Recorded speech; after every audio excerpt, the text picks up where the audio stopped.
I pledge allegiance to the flag of the United States of America and to the republic for which it stands, one nation, under God, indivisible, with liberty and justice for all. Our Father, all wise and everlasting God, once again, that we call on your righteous and holy name.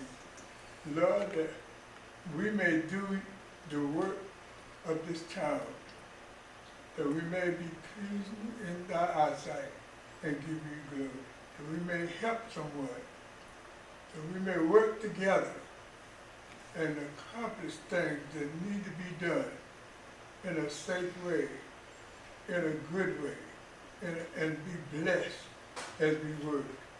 Lord, we ask that you will bless this council tonight. Bless us as we work. Bless us as we make decisions. Help us to make our decisions. And help us to be what you want us to be. In Jesus' name, amen. Amen.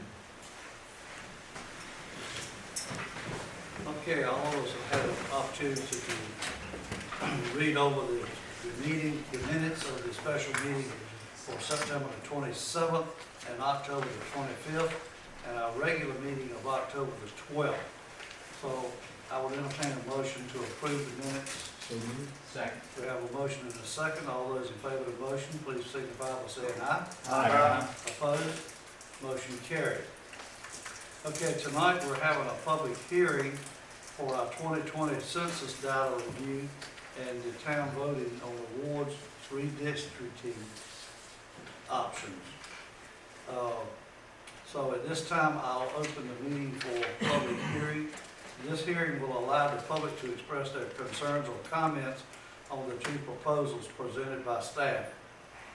So I will invite you at this time. And Mayor, what I'll do, I'm just about gotten the attendance roster for the public that is here, and what I would do is just start from the top of that list and work our way down. Okay. For any of the attendees for this year. Okay. So we'll consider the public hearing open.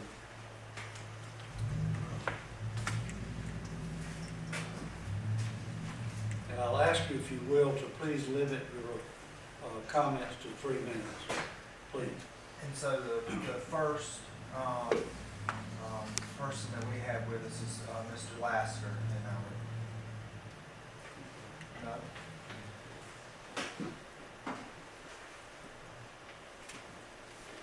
Mr. Lester, I'll ask you, if you will, to please go to the podium and tell us your name and your address.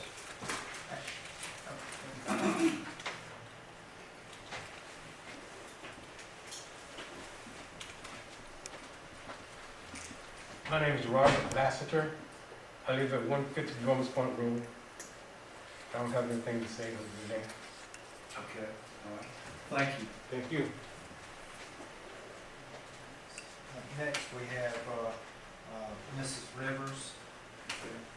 Ms. Rivers, I'll ask you if you'll do the same thing. Just go to the podium and tell us your name and your address, and we'll listen to what you got to say.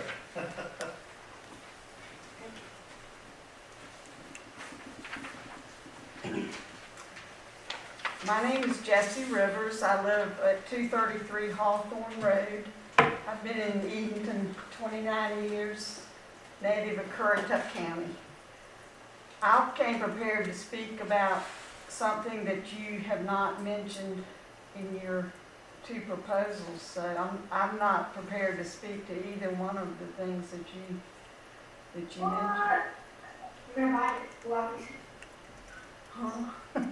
Yeah, I mean, I think this is on the voting boards. I mean, that's what this public Yes. hearing is about. Yes. This is about redistricting Yeah. issue. I understand what you said, but You I have- don't know if I was misinformed, but I understood that we would be able to speak to, At the end of the meeting, yes, ma'am, Okay. that is correct. I'm sorry to waste your time. You I'll have- wait.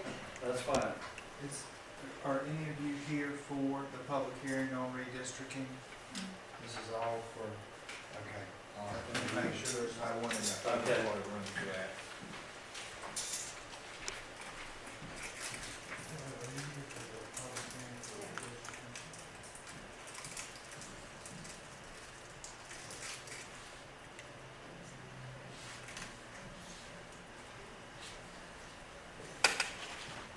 no one's here, Mayor Stout. No one's here. All right, if, no one else to speak on that, we'll close the public hearing.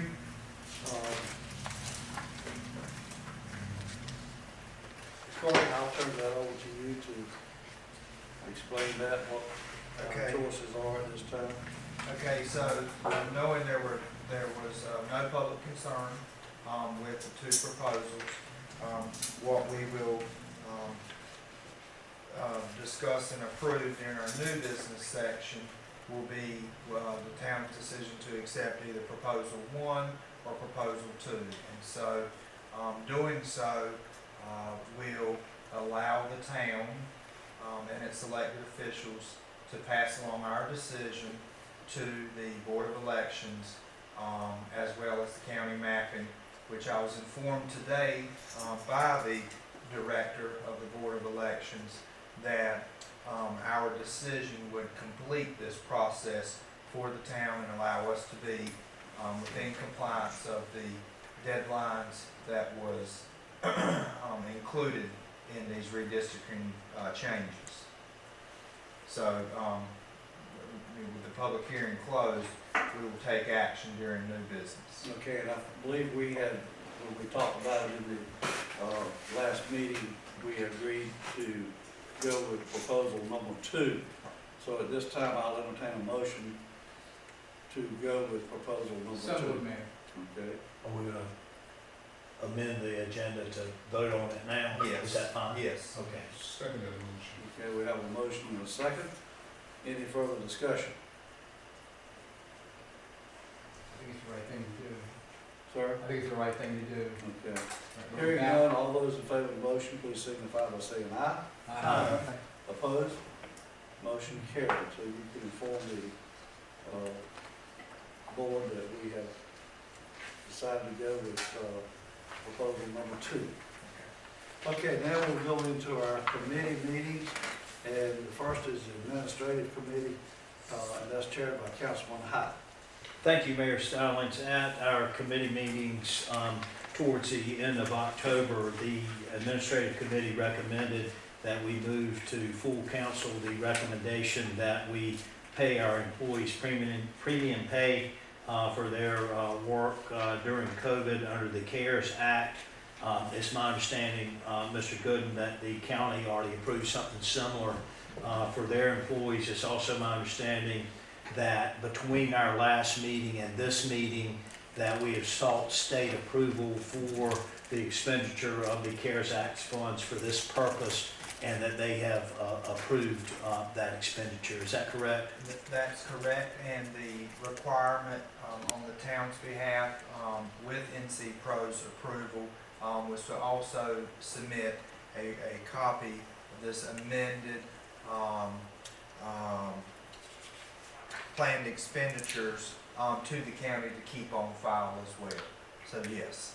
With that new information, Mayor, and with the previous recommendation from the administrative committee, that we are in favor of this, I put that in the form of a motion, and that we formally approve premium pay for our employees under the CARES Act. Second. Okay, we have a motion and a second. Any further discussion? And may I just add one thing here, Mayor? The town does, would really like to try to get this finished out by the end of the month of November. So that is what we're shooting for, as long as we don't have any obstacles getting in the way as far as getting the employees paid. So You don't see any problem getting it to them by Christmas? we would like to have it out by November 30th, by the end of the month. Any further discussion? If not, all those in favor of the motion, please signify by saying aye. Aye. Opposed? Motion carried. And Mayor Stallings, that completes the reports for the administrative committee. Thank you. Okay, the next committee is the Finance Committee, and that is chaired by Councilman Dixon. And we have 3 quick budget amendments that we went over thoroughly at our committee meetings. The first is a budget amendment for involving the coronavirus relief fund and incentive pay, and I'm gonna put that one in the form of a motion. Second. Okay, we have a motion and a second. Any further discussion? Hearing none, all those in favor of the motion, please signify by saying aye. Aye. Opposed? Motion carried. Second is a budget amendment for the purchase of a town administration vehicle that we discussed in detail at our last meeting. I'll put that in the form of a motion. Second. We have a motion and a second. Any further discussion? All those in favor of the motion, please signify by saying aye. Aye. Opposed? Motion carried. And the final thing we have is a budget amendment for the ARPA funding, the phase one of the infrastructure, and I'll put that in the form of a motion. Second. We have a motion and a second. Any further discussion? All those, Roger, you have? Okay. All those in favor of the motion, please signify by saying aye. Aye. Opposed? Motion carried. That's it for the finance committee. Okay, thank you. Corey, you can get your new vehicle tomorrow. Yes. Okay, the next, under the heading of new business, we have 3 items under that. And Corey, I'll ask you if you will just take charge of all 3 of those.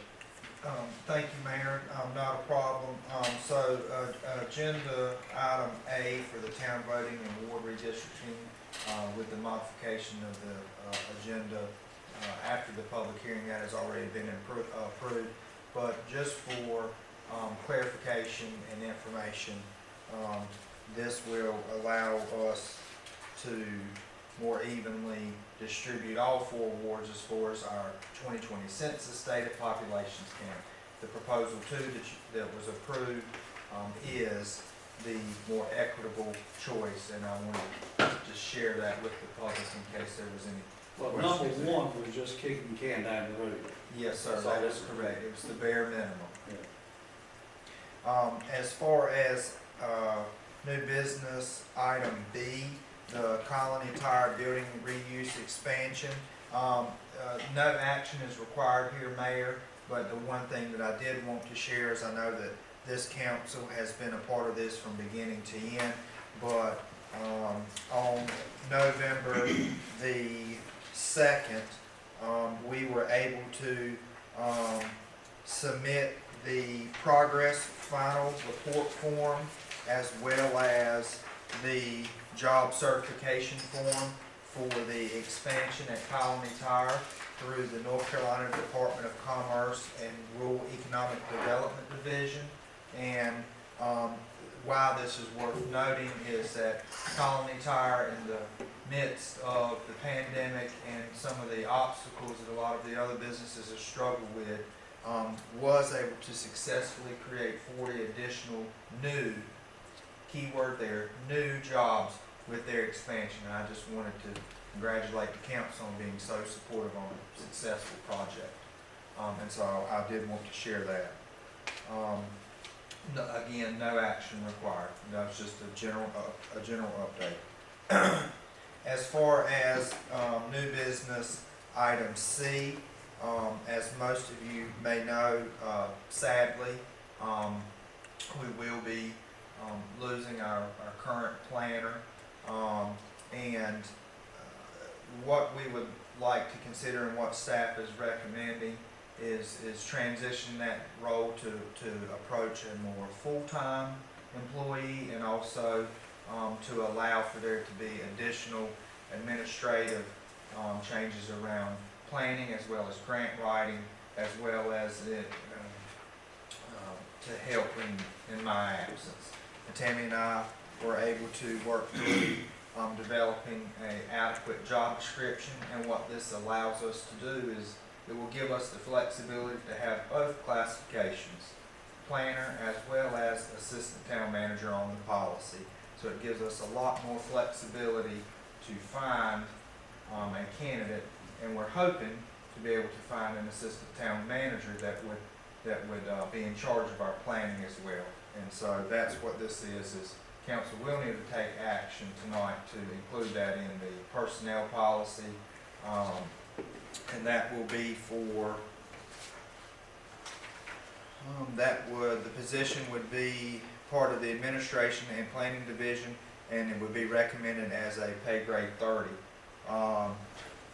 Although this is a very bittersweet decision, the upcoming vacancy would allow the administrator to create additional opportunity to increase the town's involvement in grant writing as well as long-term planning for the town and the ETJ. So staff does recommend the creation of this position. Question for you. Yes. Do you will the organization chart change to bring on someone like an assistant manager, town manager? And do you have a job description already written for this person? We do. Tammy and I were able to successfully bring together really a grant writing, a planning, as well as assistant town manager role, and kind of mesh those together. And so we do have a job description that I think was included in the packet. Mayor, I've got one comment and one question. I think we're all going to miss Elizabeth, and I hope at the appropriate time we honor her with a resolution of thanks for all that she's done for us. And at the same time, I think her announcement provides a wonderful opportunity to us to put in place a position that's going to allow us to more aggressively seek grants and have an assistant manager that can assist the town manager in everything that you do. So I think it's a wonderful opportunity for us. At what point in time would we be discussing the process for searching for that candidate and deciding upon that candidate? So if council approves the new job description for the assistant town manager, Tammy and I would actually start the postings tomorrow to go ahead and start that process, because we would like to have our current planner, Elizabeth, who's with us via phone. We would love her input and assistance in helping to find her replacement, because she is going to be very dearly missed, and that's the intent. But we would start tomorrow. And I believe her resignation starts December 31st. Yes, that's correct. May I have a question? Elizabeth was leading us in some pretty creative directions in the past few months, particularly with the bicycle pedestrian task force and with the neighborhood revitalization grant. My concern is that these might get left behind if we don't have that gap filled real fast. I just wonder, is there someone who can make sure that those two creative endeavors are not lost in the transition? I agree. I do not want to lose sight of any of the projects that Elizabeth has started on. She and I spoke last week as well as the beginning of this week about trying to go ahead and start the process of debriefing of the list of projects as well as the contacts. And where we are fortunate at is, in my former role, some of the projects that Elizabeth are working on, I have already been involved in from a public works standpoint. So some of the contacts and some of the information getting us to this point, I had already been previewed to. Elizabeth, do you have anything to add as far as our debrief and what our exit strategy will be?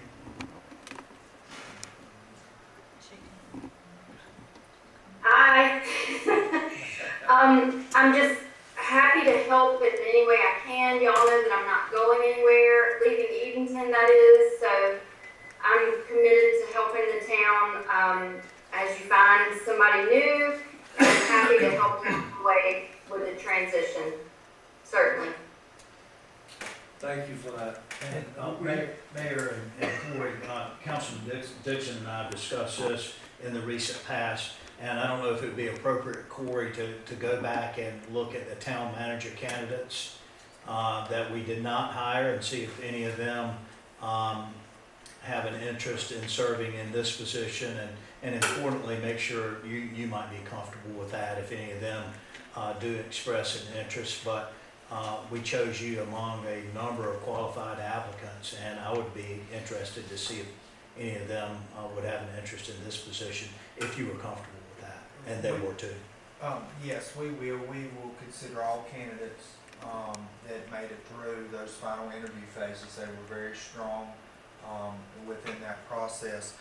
What this allows us to do is have the position available for a planner or assistant town manager going forward. So this doesn't give us an either or, it gives us the option to really, if a candidate were to come in and a planner was a better fit for them, then we could hire that person. But if we do find someone who is really geared towards the assistant position, then it gives us a lot more management options, and we will consider those original candidates as well, yes.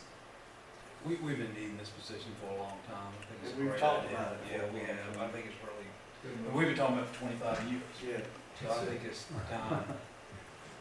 I'm not that old, I don't. 24, you've been talking about it for 24.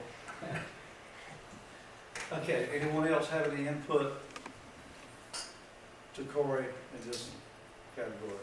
If not, I will entertain a motion if someone feels the desire to make that motion, that we go with, Corey's proposal.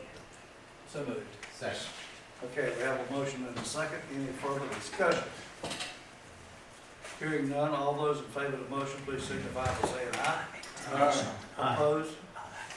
Motion carried. Corey, you may start your search. Thank you. Okay, next item is items that are considered timely and important from up here. Craig? Mayor, I just have one item. The last couple of months, Mayor, I have received several complaints about the loud noise and the high rate of speed of vehicles traveling on the 300 and 400 block of North Broad and the 100 and 200 blocks of West Queen Street.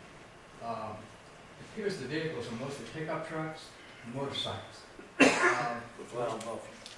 Loud motors. The violations are occurring all hours, day and night, mostly after the high school is let out around 3:30 and the workday is done around 5. That seems to be the most complaints I receive.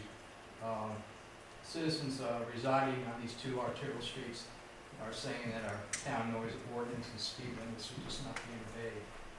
So, a lot of these people have porches in front of their house, especially during the warm weather months. They're sitting out there, and the noise and speed, it just disrupts their living.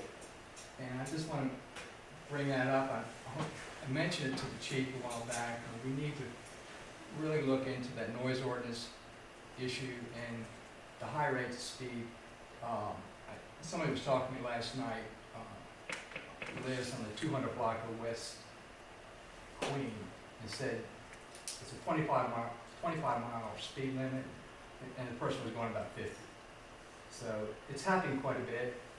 If the chief could look into that, really appreciate it. Yeah, I was coming back from early church, and it was sort of between time when the Baptist church was getting ready to go in, and this truck took off right at the intersection of Queen and Granville and floored. I mean, it was one of the rudest things I've ever seen to do that to a church congregation. I mean, everybody jumped back, sort of. I mean, it was just rude. I mean, it just, I sort of chased them down, but decided that wasn't a good idea either. So, No, it would. but it's just incredibly rude. That's all. And it doesn't do much for tourism industry in this town either. That's correct, and just to chime in on this, as we have seen this type of problem before, and it never really shows itself until you have new resurfaced streets, and we experienced this same thing in phase 1 with the expansion. If you remember, roughly 3 years ago, Tweedy Avenue was one that became the cut through, paved very quick from Queen to So we're a victim of our own success. And so what we were able to do is we do have equipment we can set in place to try to monitor and track and see what speeds we're having. And I will work with the chief, particularly around this 100 block of West Queen And 1 to to 2, Granville, 1 to 2, right? 1 to 2, and then also the same northbound area of North Broad up until Church or Gale Street, and that same. But it is a type of collateral damage from having repaved roads. So, Thank you, Mayor. Mayor Stallings, if I may. Yeah. Two things. First of all, I'd like to thank Virginia Smith and Corey Gooden for putting together the debt calculation report. Many of you may recall that Roger and I, being new to the board, were concerned about.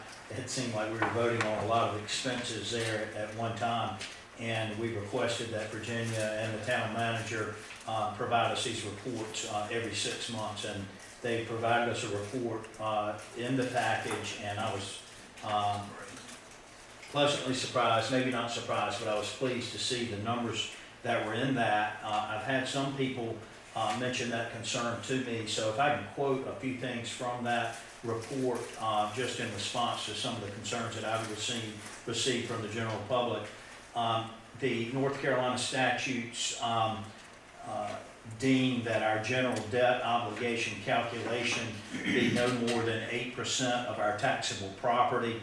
Our current obligation is 1.4%, and there's an 8% allowance by statute, so we're well below that. As it relates to our annual debt service payments, the North Carolina statutes require us that those not exceed 15%, and our annual debt service is 7.3% of our general fund budget. And then lastly, North Carolina statutes require our fund balance to be at least 8% of our general fund budget, and our town policy is 20%. So if we followed the North Carolina statutes, our general fund would need to be at least $500,000. If we followed our own policy, our general fund should be at least $1.2 million, and I'm pleased to report that we're holding a current fund balance of $3.5 million. So in each one of those barometers, we're doing very well, and it certainly makes me feel better about all that spending we approved. And if you can keep on providing that every 6 months, it would certainly be helpful for us to keep our eye on that. But we're doing well. We've got a strong financial health here in front of us, as shown by this report. The second thing that I would like to mention, it kind of ties into the concern that Councilman Miller just voiced.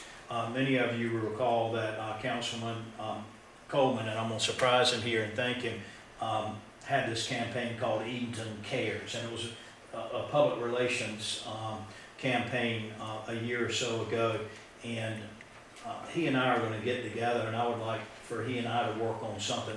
It's hard to regulate courtesy, respect, and manners, but I'd like to get together with Roger and talk about another campaign that would express to our citizens that courtesy, manners, and respect are important in the town of Edenton. I think that's something that's really, really needed from what I'm seeing, things that come before us and things that I'm seeing on the street. And what Councilman Miller was speaking of certainly speaks to that also. So in the coming year, Councilman Coleman and I are going to take a look at that and come up with some sort of ad campaign or some type of promotional campaign to remind people that one of the Edenton ways is respect, courtesy, and manners. I don't think that's a great idea. As Sambo just said, you know, some of the things that he's discussing is rude. It's just pure rude. There's no other word to describe it, really. So yeah, I think that would be very welcomed. Absolutely. Thank you. Those are my concerns. Yeah, I got one item, so Okay. Okay. people are still asking, are we gonna ever get this other grocery store? I had about 12 people ask me this past week.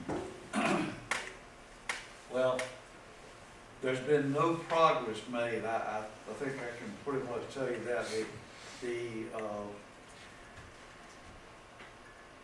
From what I could gather, the discussions between the Piggly Wiggly and the people that own the shopping center has gone kaput. The people that own the shopping center don't want to spend any money. And as I understand it, and everything I'm telling you is hearsay, Okay. that they have some older stockholders like you and I that don't want to spend money. Thank you. And therefore the communication has broke down. Now, whether the Piggly Wiggly will circle back and come back again, but you can assure your constituents that a lot of work has gone into this, and a lot of people have been involved in this, and that's all I I know to say. I mean, it's been discussed and cussed and checked out every way you could. Piggly Wiggly at one time were so gung-ho on coming here, but they just could not get together with the people that own the shopping center. So, does anybody else have any input towards that? And Mayor, I will add that you're very correct in your final statement.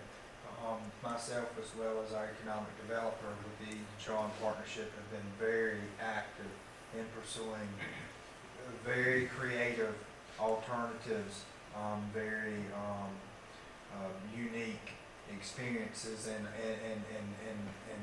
grocers to bring here, and we're continuing to work very hard on that as a whole.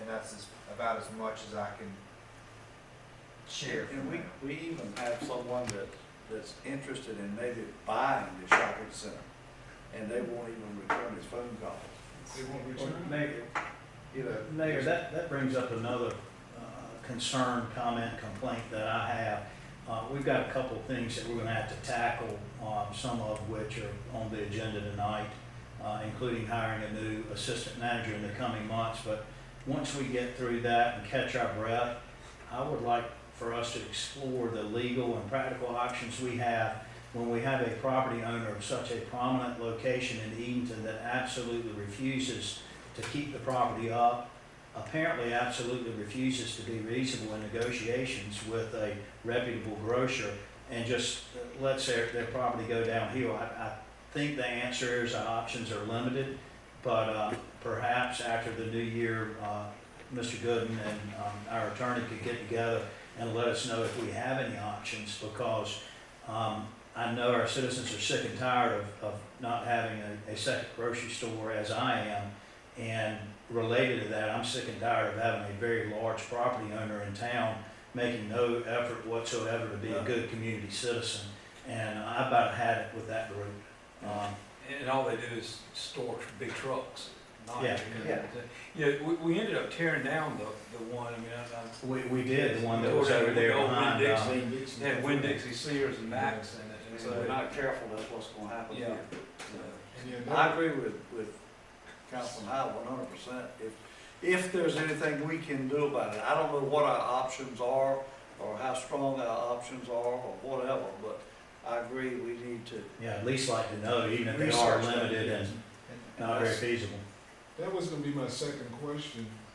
Are we gonna continue to let this massive building just sit there and deteriorate right in front of our eyes without making a move on it? Well, I don't think that's up to us. That's what he's talking I know about, that's what he's talking about. exploring that. Yeah, but that was another question that Yeah. was asked of me.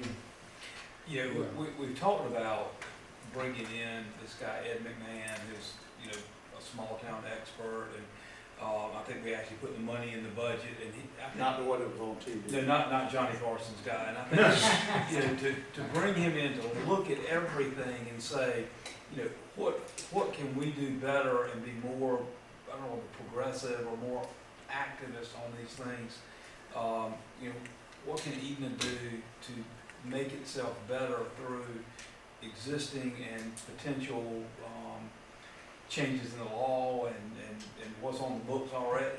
And so I would love to see that. Corey and I talked about it, you know, Anne Marie and I talked about it. It's just, I think she wanted to wait and give Corey the benefit of that. And so, you know, maybe that once we get this assistant on board, we go ahead and try to do that.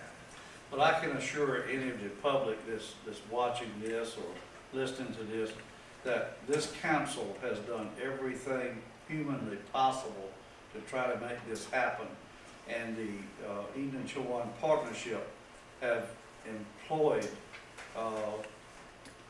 many people in many circumstances to try to make this a workable situation. And quite honestly, we've gotten nowhere. I mean, we thought when we got Food Line to drop the commitment that they had, you know, the people that own the shopping center, Food Line was paying them $300,000 a year to let the stores stayed dark. And we did get Food Line to drop that. And, and we thought we had really made some headway and thought it was gonna happen after that. But as we can all see, it didn't. And I think if we review things like we talked about in the Main Street meeting this morning, I mean, you know, maybe there's a way that, you know, that we institute some ability to condominiumize certain parts of things, and including maybe even some downtown buildings where you have floors, and so it makes it easier for investors to bite off a little piece of something than trying to buy the whole thing. And I mean, that, I don't know, I think if once we get this person in and we get, you know, some planning going, and we look at that and we just say, you know, what exists that can help us have a tool to make this happen. And I think that's really the way to do it. And to add one thing here, as far as the legality on what the town can do, Virginia and I did have a Zoom meeting with representative from UNC School of Government that is field expert on redevelopment as well as rehabilitation for these type of properties. The conversation was mainly focused around residential problems, but what we will do is reach back out to him and see if these same general statutes apply to the commercial industrial sector as well. But I do think that there is some guidance from the state that we can benefit from, and Elizabeth and I both have had a very small window of time since Friday to review some of the statutes that we did find, and there will be some further discussions on the town's side with the town attorney on how we legally approach some of these problematic locations, whether that's residential or in this case, a large commercial center. I've been listening, but you know, Food Line has people, they're paying people to go to other places, other stores and find out what the price is. And they got a price right here in Edenton that you have to go a long way to get some of the things that they sell.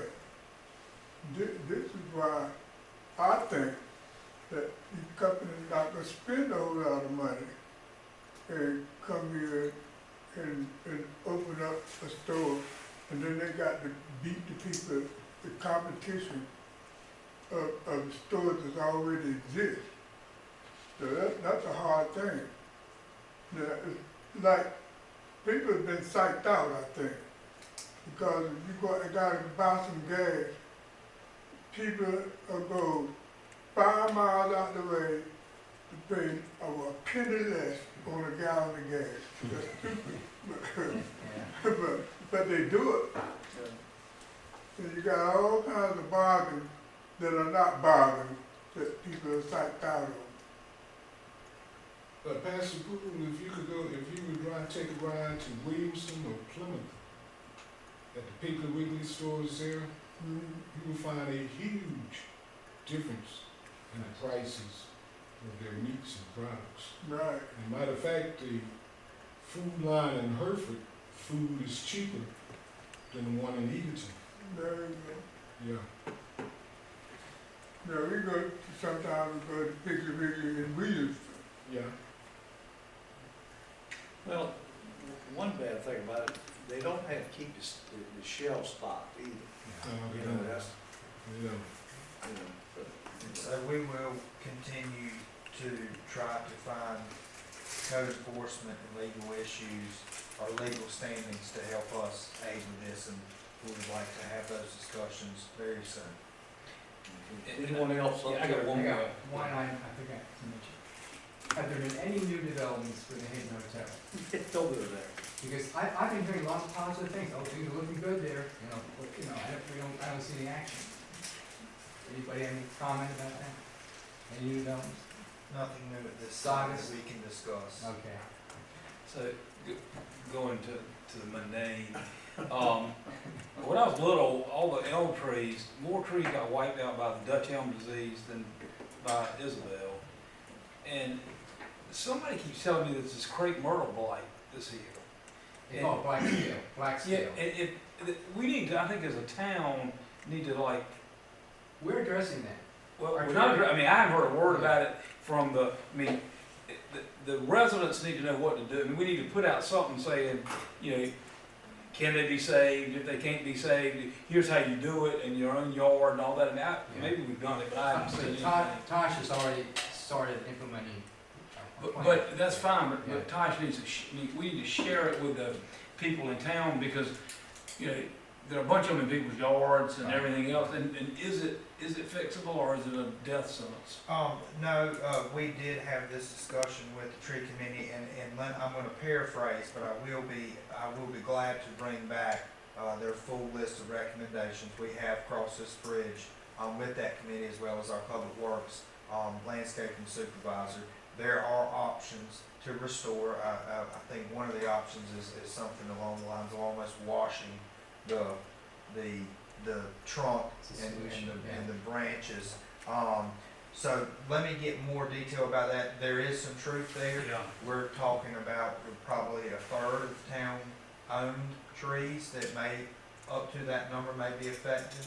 But let me get clear guidance from. Because I think it might be a good idea that we just go ahead and try to help people in the yards too, because I mean, these crepe myrtle trees are everywhere. I mean, it's Maybe this is an article that Katie Shook could put in the paper and, you know, okay. And So, so, but I mean, I think people, if somebody says to a widow living in the cotton mill that's got a tree in her backyard, well, you've got to spray it. I mean, they're not gonna have any idea how to do it, and, you know, I mean, we're gonna save the trees, we need to help people. and I think with public announcement as well as some type of public demonstration, I think that we could really use our social media to share some of this information from the town of Edenton's Facebook as well as Instagram page, and I will work with those guys and gals on getting that together. I just hate to see them all, you know, Yes, go away. yes. And I will assure you that Katie Shook will help. She will, we have a wonderful relationship with her. She'll do a great job. We can do that. Okay, does anyone else up here have anything that they need to bring before the council?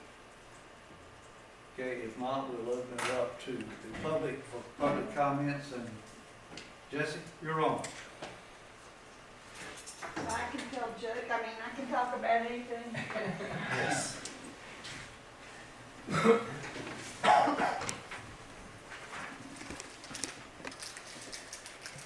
My name is Jessie Rivers. I've lived in Edenton for 29 years. I'm a native of Currituck County, so I'm a northeaster, like many of you. Tonight I am speaking for myself, from myself. I'm not representing any group. I am surrounded by friends from a certain group, but I want you to be clear that what I want to say is coming from me. It's not a consensus or whatever from any group. I believe that the Confederate statue located on Broad Street in Edenton should be removed. The bronze statue was originally installed in 1909 on the old colonial courthouse green and was moved in 1961 to its current location. I believe that the statue is a symbol of white supremacy.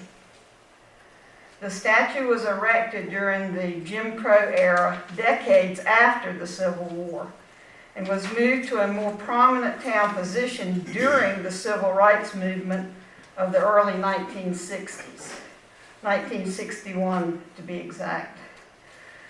I ask that the town remove it to benefit and encourage the current and future Edenton community. The most important part of that word, community, is unity. Thank you. Okay, anyone else?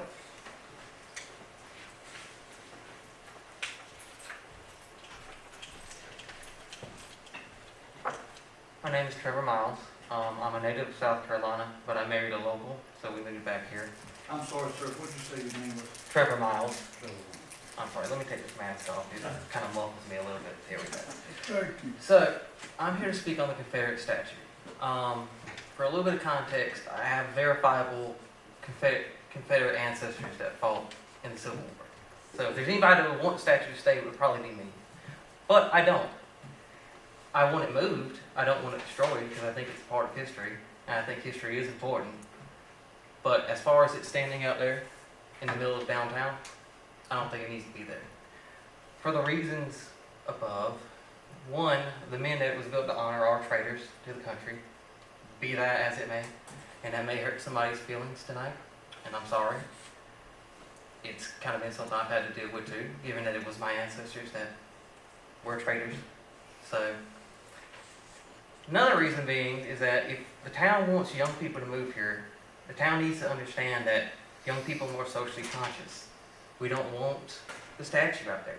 We don't want to see it every time we go downtown. Also, and I'm not going to pretend to speak in a position as a black person in America because obviously I'm white and I would have no clue, but I would imagine most black folk probably don't want to see the statue either. Because like Jesse said, it was moved in 1961 during the Civil Rights Movement. Now, while it may have been built to honor the Confederate dead, it was put where it was to intimidate the black people in the Civil Rights Movement. So I think it's important, if the town wants to move forward and be a beacon of hope in the South, especially the New South, that we need to move the statue somewhere else. Thank you.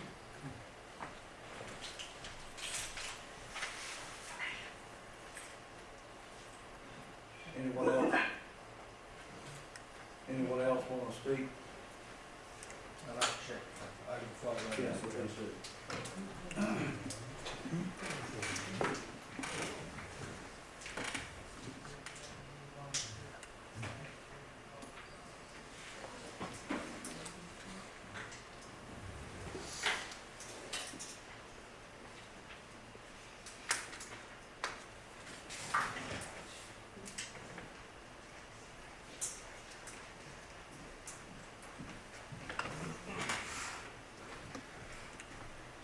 My name is Kathy Miller, and I'm a resident of Edenton, and I just want to also say that I feel it's time to move that statue. The Confederate statue does not need to be right here in the center of town. I think it's good for the future of our town and for the harmony of the people here, and for people who visit, people who come from far away, or people who are looking at moving here, to say, you know, this town of Edenton, this beautiful town near the water, we're looking forward. We're not looking into the past. We're looking at getting along, but we're not looking at hate and division. Thank you.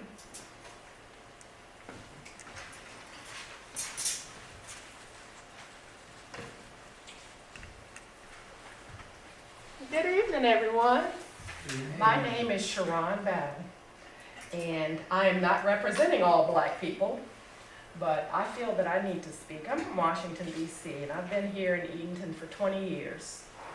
And like Trevor spoke, I'm a long way from being young, but I understand what Trevor means as far as we need to move forward.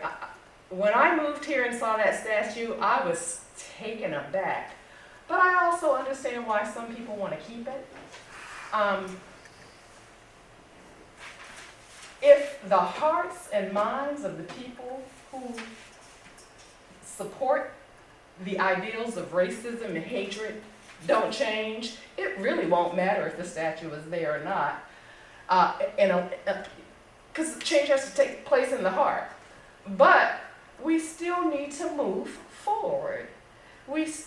Do we want to be the prettiest little town in the South, but have that statue there and have people think that this is what we support, that we support racism and oppression? We're not saying that the statue needs to be destroyed, as Trevor mentioned. There's a place for it in history, but that place does not need to be right here in the center of town. So, thank you so very much for your time.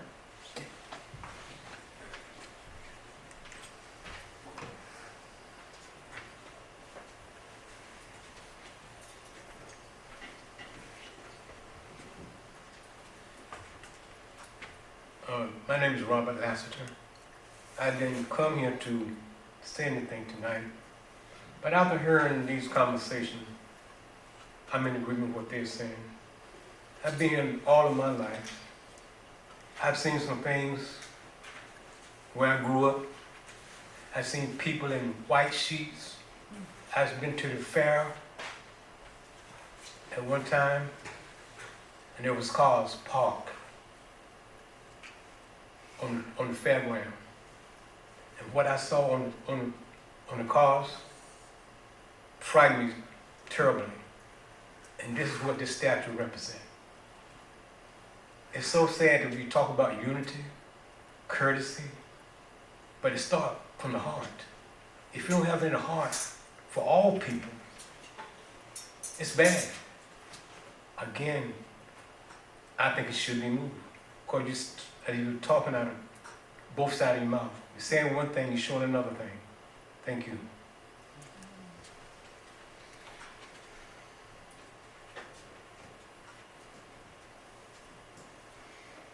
Anyone else to speak? Okay, thank you, each one of you for speaking to us and telling us what's on your mind. We thank you for that. At this time, our meeting, what our program is over with, and we're waiting for our, excuse me, we're waiting for our town attorney, who was teaching a class tonight, and supposed to be here by 7 o'clock. And at that time, we will go in closed session with our attorney. So at that time, we would have to ask each of you to leave anyway. So if you want to leave now, that's fine. Or you can wait outside and come back when the closed session is over with. That's entirely up to you. And Mayor, if we want to go ahead and finish the portion of the agenda, only to leave the adjournment, in addition to the closed session that we need to go into, what we can do is recess this meeting and entertain a motion to recess the meeting, and then entertain a motion to go into closed session, and then we could have the public. Okay. Can we do that in one motion? Yes. So at this time, I'll entertain a motion to go in recess with the regular meeting and go in closed session with our attorney. So moved. We have a motion, do we have Second. a motion and a second? Any further discussion? All those in favor of the motion, please signify by saying aye. Aye. Opposed? Okay. We will consider ourselves in closed session. So